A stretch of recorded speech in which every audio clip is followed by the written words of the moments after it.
right, let's talk about how you can easily import media into your Adobe Premiere Pro timeline. There are a few nifty ways to get it done, so let's dive in. First up, you can import media files directly from your computer's file system. It's super simple.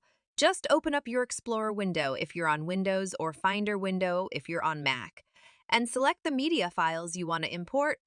Once you've got them all selected, just drag them into Premiere Pro's project panel, and you're good to go. Another way to do it is by using the File FMort option. You know where to find it. It's up there in the menu. Click on it and a snazzy little browse window will pop up, allowing you to locate the media you want to import. Pick the files you need, hit import, and they'll swiftly make their way into your project. Now, here's a cool trick. If you prefer the drag and drop method, we've got you covered.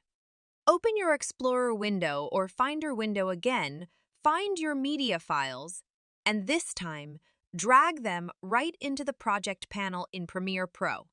Boom! Imported like magic. But hey, don't stop there. You can also drag media files straight into the timeline panel. If you've got a sequence already open, the new clips will seamlessly slide into it and appear in the project panel. No fuss. No hassle. And if you don't have a sequence open, don't worry. Premiere Pro will create a brand new one with settings that match the first media file you add.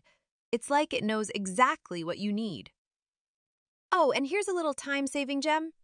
If you happen to drag folders into the project panel, Premiere Pro is so clever that it'll create bins with matching names for you.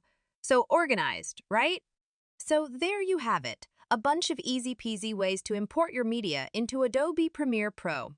Get those creative juices flowing, edit to your heart's content, and let Premiere Pro work its magic.